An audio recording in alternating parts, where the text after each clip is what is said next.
told your friend you're not okay, and tell me what's wrong and why you never said you felt that way.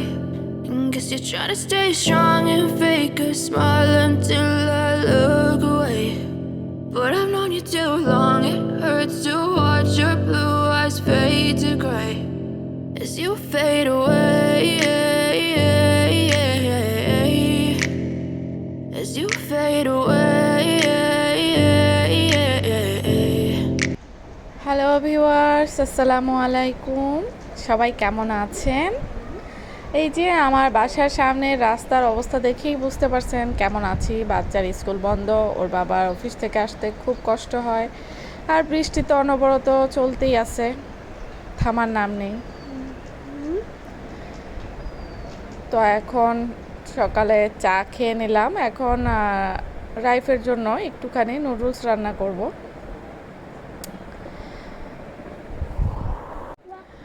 তো ওকে নুডলসটা দিয়ে, এই যে বৃষ্টির কারণে ঘরে সব কিছু আসলে বন্ধ করেই রাখতে হয়, নয়তো দেখা যায় খুব পানির ছিটা চলে আসে আর আসবাবপত্র নষ্ট হওয়ার সম্ভাবনা থাকে।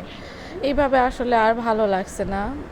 ছোট বাচ্চা না হলে কিন্তু একটু বের হওয়া যায়, বাট ওরা ছোট মানুষ, ওদের নিয়ে বের হওয়াটাও খুব রিস্ক। এখানে ভাই বোনের মধুর ঝগড়া চলছে। আমার ড্রেসিং টেবিল এরিয়া হচ্ছে এখন ওদের খেলার জায়গা। তো এটা রাইফের খেলার জায়গা, আর রাফসা গিয়ে ওর খেলনা শুধু ফালায় দেয়, এই কারণে রাইফ বারবার ওকে সরাই দিচ্ছে আর রাফসা বারবার যাচ্ছে।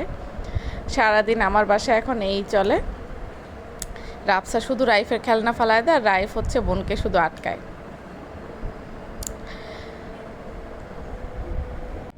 দুপুরে একটু করলা ভাজি করব, আর হচ্ছে আমার সেই পাঙ্গাস মাছ এনেছিল সেটা রান্না করব।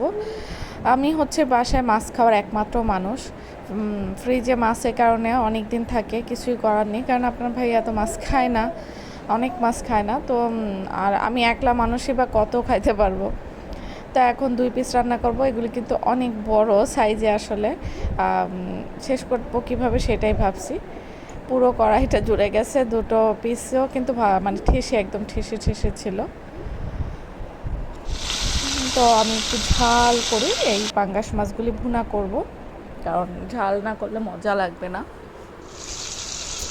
পাঙ্গাস মাছ এমনিতে একটু ঝাল করে কড়া করে ভাজি করে রান্না করলে ভালো লাগে।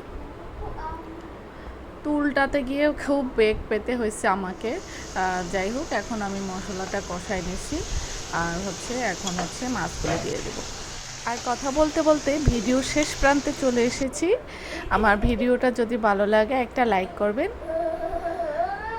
আর আজকে যারা নতুন আমার চ্যানেলে যুক্ত হয়েছেন আপনাদের অনেক অনেক ধন্যবাদ জানাই। আর আমার ভিডিওটা ভালো লাগলে লাইক করে আমার চ্যানেলের সাথে যুক্ত হয়ে যাবেন। তো আমি আজকের মতো এখানেই বিদায় নিচ্ছি। সবাই ভালো থাকুন, সুস্থ থাকুন, আল্লাহ হাফেজ।